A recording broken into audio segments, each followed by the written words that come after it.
Now that we've tried it your way, let's try mine. Emilio Estevez and Samuel L. Jackson in a satire of the Lethal Weapon movies there in National Lampoon's Loaded Weapon 1.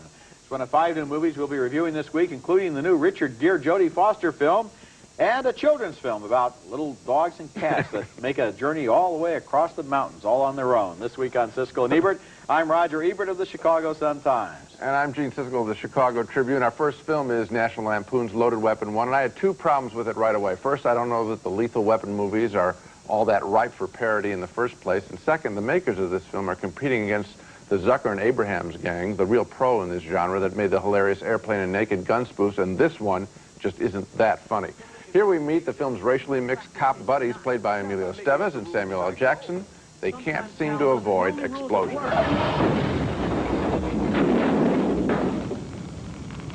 Good thing we use valet parking. Taxi!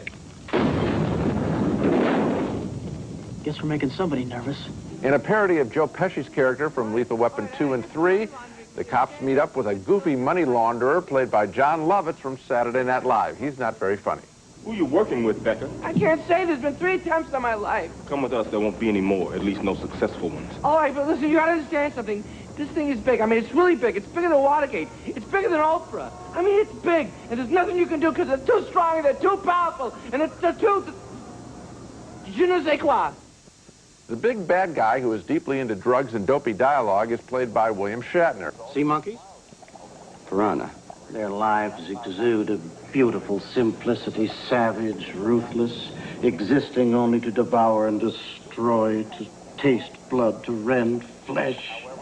Sounds like me, right?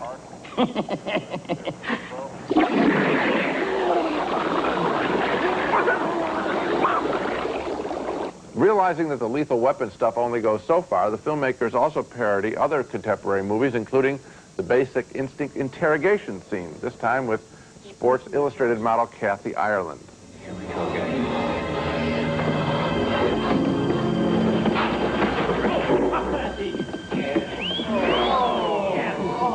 Okay, and we get some nodding references to Wayne's World and Silence of the Lambs. I had some smiles at this material, but no big laughs, as with the Airplane and Naked Gun movies. By comparison, Loaded Weapon 1 seems like a quickie, slapdash production. I had the same reaction. I didn't laugh that much. No. And in a movie like this, it's really criticism proof. You either report that you laughed or you report that you didn't laugh. And my report is I didn't laugh. And you know what else? The Lethal Weapon movies are funny in themselves. They are aware of why they are funny, and they, in many cases, satirize their own excesses in such a way that they're kind of impervious to satire from outside. I think at the end, in the third one, maybe you're right. We agree that that isn't a genre that's worth making that much fun of. And you know what I'm talking about, being quick here and slapdash? Yeah. I think that the Zucker and Abrahams, I think that they really work really hard to make sure every single joke works big. For example, you have to make sure the audience gets the joke. That one of the funniest things in this movie is when they're looking for a suspect who looks like Mr. Potato Head, and then they find him, and he looks like Mr. Potato Head, but he's in the background in a badly lit shot in such a way that I think about half the audience misses the whole gag. Okay. Okay, next movie and our next film is The Cemetery Club, a bittersweet film about 3 women of a certain age whose husbands have all died and who cope uncertainly with the challenges of being single again. Because they sometimes go together to visit their husbands' graves, they call themselves the Cemetery Club. The women are played by Ellen Burstyn, Olympia Dukakis, and Diane Ladd, and all have different strategies for dealing with loss. All I'm saying is now you're in the market, kid. The market? The market. And guys are going to start hitting on you. And there is nothing wrong with you getting on board. I don't want to hear anymore. What is the matter with you? What? I'm not saying anything the rabbi didn't say. I don't remember the rabbi standing over Murray's grave saying she should get a little... The alternatives to widowhood are not especially attractive. The singles weekend, for example, turns into an ordeal for Burston. This is what I'm trying to tell you. It feels exactly like real hair. Go ahead. Oh, no. Thank you. I don't. Then a miracle happens, or seems to, anyway, when a widower played by Danny Aiello happens into Burston's life. It's ridiculous for you not to drive. But I can't learn how to drive at my age. And what age is that? Never mind what age it is. It's not driving age. Well, think of it as a big wheelchair with a motor. The love story between Burston and Aiello is told against a backdrop of several other stories. Lainie Kazan, for example, co-stars in the movie as a much-married woman who's able to supply some extremely practical advice to the sheltered and naive Burston.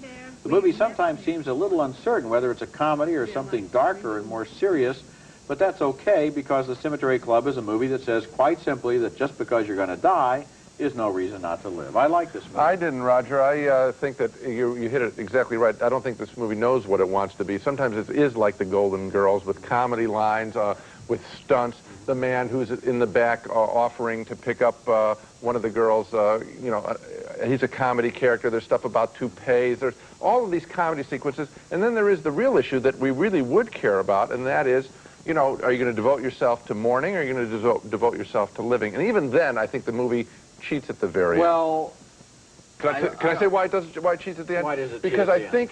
I think that when she decides that she isn't going to honor her husband's gravesite, that is. She never decides that. Yeah, she says, "Say goodbye." No, no. That's not the point at all, No, Gene. She decides that she has to continue to live. Right, I and that understand it's okay for her to get married again, and it has nothing to do with dishonoring her husband. Well, no. I think what she's really saying there is that she's going to spend, a lot of them are saying they're going to spend less time in the graveyard. I think that's what they really are saying. Well, and I thought that really the movie should be just what you said, which is that it should be about getting on with your life. Apart from your interpretation of the film, which I disagree with, I think that the problem is that it doesn't know whether it's a comedy or not. Not at all. And that leads to some unevenness, but Real nevertheless, I thought on the whole that it's a good film. I didn't think so. Coming up next, Jodie Foster and Richard Gere star in their first film together, a different kind of love story called Sommersby. You remember making our son? And then it happened. You were drunk. And that's Richard Gere and Jodie Foster in Sommersby, a love story set in the years right after the Civil War, as Gere plays a soldier returning home to his decaying Tennessee plantation, who surprises everyone in the town, including Jodie Foster as his wife, who long ago gave him up for dead. I'd forgotten how beautiful you were. Tentative at first, Foster eventually comes around to accept Gere. I was just thinking how he used to be, all rich and stupid. Speak for yourself. And his house is falling apart, and broke, and I've never been so happy. Certainly have changed, haven't I? He's changed in many ways, it seems. Even the town shoemaker notices a difference. Well, I'll be damned. Your foot shrunk. The foot's 2 sizes smaller now. That ain't mine. Eventually, the question of who Gere really is too much for Foster to bear silently. They have it out in a lover's quarrel. Stop it! Stop it! Wake the boy. You're making me crazy! You get out of this house!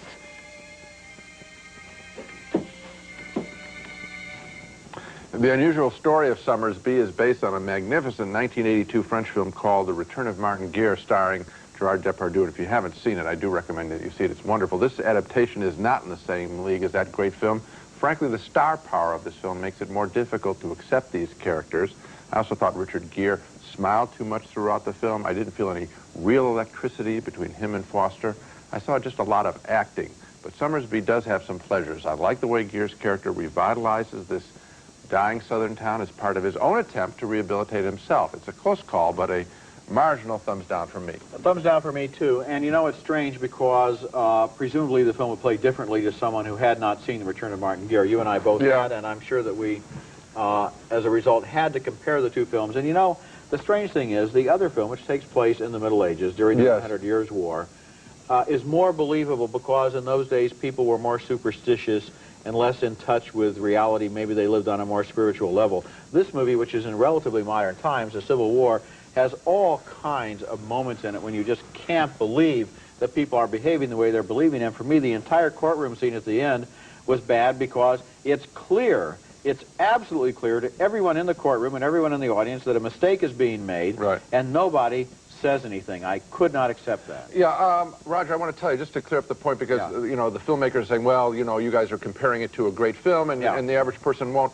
The first time I saw this picture, I saw it twice.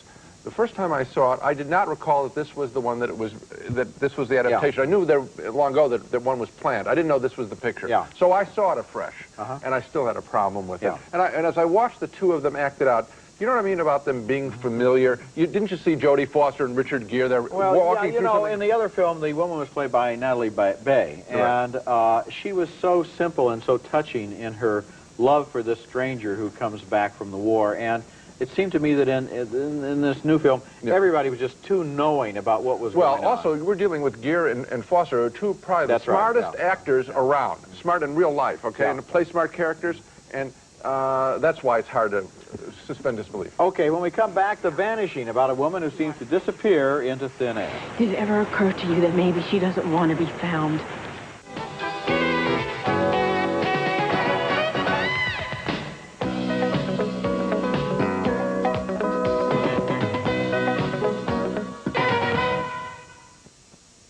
Look, he put up a new one. You know, every few months he replaces the posters. Every 30 days, you can set your watch by it. He must have loved her very much. I do admire his perseverance. Jeff Bridges has a good reason for his admiration there. He is the man who abducted the missing woman whose face appears on the poster. The Vanishing opens with him making plans for such an abduction, and then we meet a couple who stop at a highway oasis during a vacation trip. The woman goes inside for cold drinks, and she disappears into thin air. Her boyfriend, played by Kiefer Sutherland, becomes obsessed with finding out what happened to her, but years pass.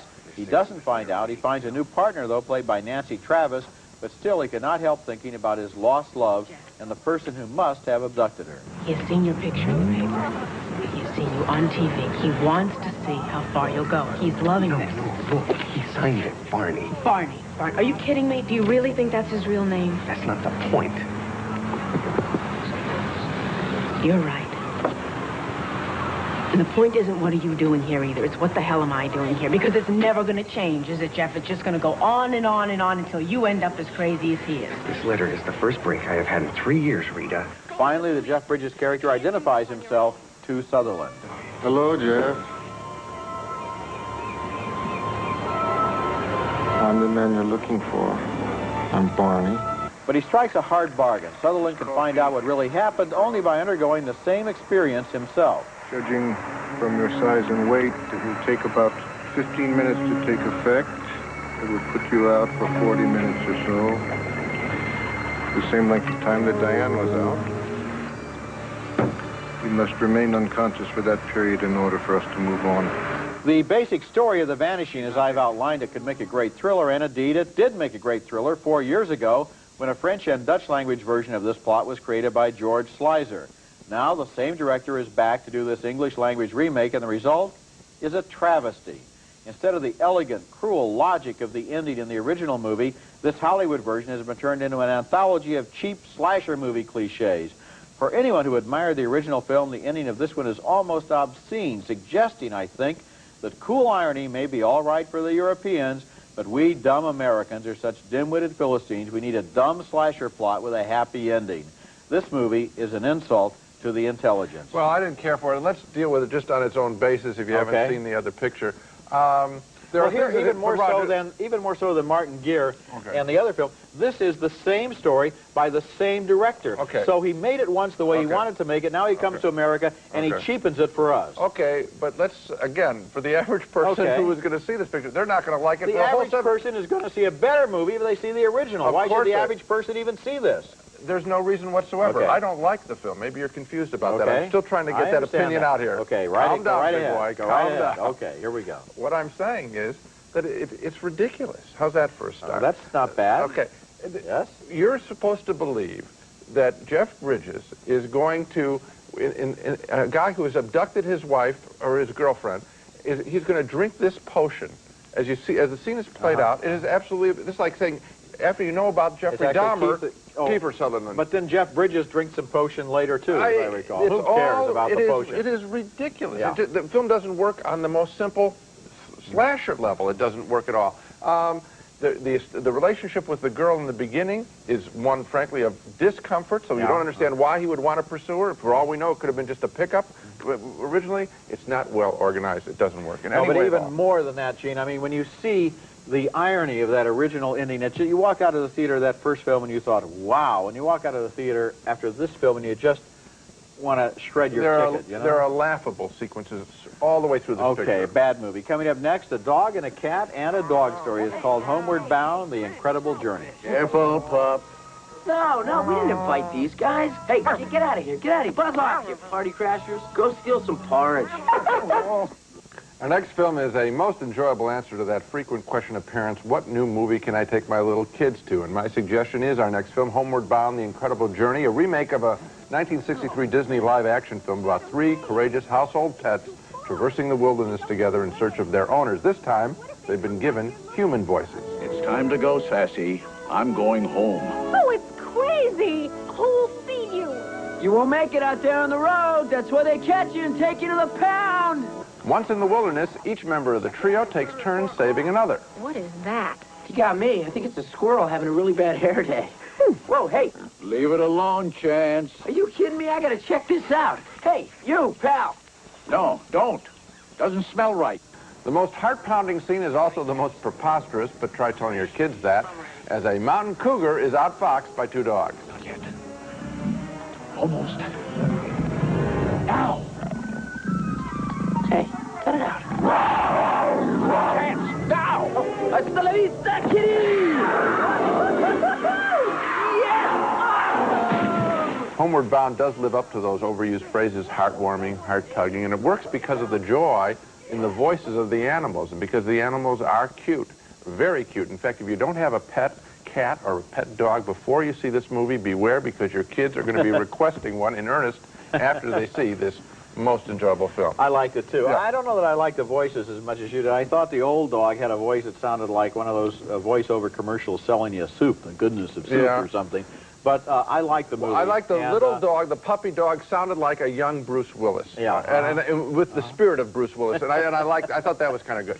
And he has some stunts in this movie that Bruce Willis would probably envy. You're right that the plot is totally preposterous, but you're also right that, and even for me, I kind of fell for part of it. Well, you I know, have to admit. can I tell you, when I walked out in the lobby after this film, a Chicago cop came up to me and said, I'm a Chicago cop. I had tears in my eyes. Now, you said, well, I want somebody else on my beat. What I didn't tell him is that I was a little choked up, too. I didn't really? have the gun. Well, that's really well, hard. you'd throw me against that the wall. That is heart-touching and heart-tugging. It really Yeah. is.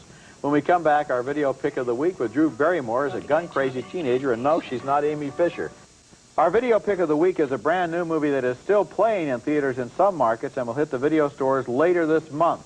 It's called Gun Crazy, and it stars Drew Barrymore and James LeGros in a story that owes something, or a little more than something, to Bonnie and Clyde.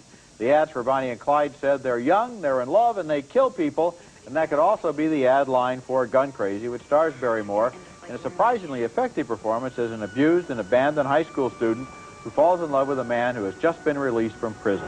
Look at me, Howard. I love you.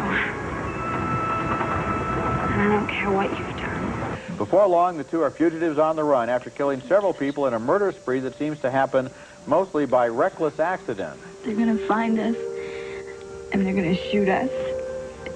And if they don't, then the state will later, Howard. I guess that's pretty predictable, huh? Gun Crazy owes an enormous debt to Bonnie and Clyde and also to Badlands, but it's an effective movie in its own right, showing two social misfits who seem to be followed around by violence. What surprised me was Drew Barrymore's performance, which shows a freshness and depth that suggests she's growing beyond her teen star status and into a real actress. You can catch the movie in a theater if it's playing in your town, and it'll be out on video on February the 24th. Now let's take another look at the movies we reviewed this week. 2 thumbs down for National Lampoon's Loaded Weapon 1, which just plain wasn't very funny. A split decision on The Cemetery Club about widows getting on with their lives. Gene didn't like the mix of comedy and pathos. I saw the same conflict, but give the film thumbs up. 2 thumbs down, though, for Sommersby, the story of love and impersonation. 2 more thumbs down for The Vanishing, a ludicrous, trashy remake of a great thriller. And finally, 2 thumbs up for Homeward Bound, The Incredible Journey, and those brave, plucky little pets that brought a tear to a Chicago policeman's eye. Yeah, well, I'll tell you, that's the best film on the show. That's the film that at least is in touch with what it wants to be and gets there right away. The other film's not so good. That's it for this week. Next week we'll be back with reviews of Groundhog Day, starring Bill Murray and Andy McDowell as TV journalists trapped forever in Puxatawney, Pennsylvania on Groundhog Day. And also we'll review Love Field, starring Michelle Pfeiffer as a grief-stricken mother on the weekend after the Kennedy assassination. That's next week, and until then, the balcony is closed. From Cherokee, apparel, shoes, and accessories for men, women, and children. When you're comfortable, you can really go places. Make yourself comfortable, furnished by Cherokee. It's America's favorite jelly bean, Jelly Belly, now appearing at theaters and video stores with good taste. Jelly Belly beans, try them, you'll love them. Fashion Bug, 1,200 stores carrying the latest of junior, Mrs., plus, girls, and men's fashions. 1-800-FB-FITS and the letter U. Fashion Bug fits your life. Curel's formula heals and replenishes dry skin by helping it retain natural moisture. Dermatologist recommended Curel Therapeutic Moisturizing Lotion.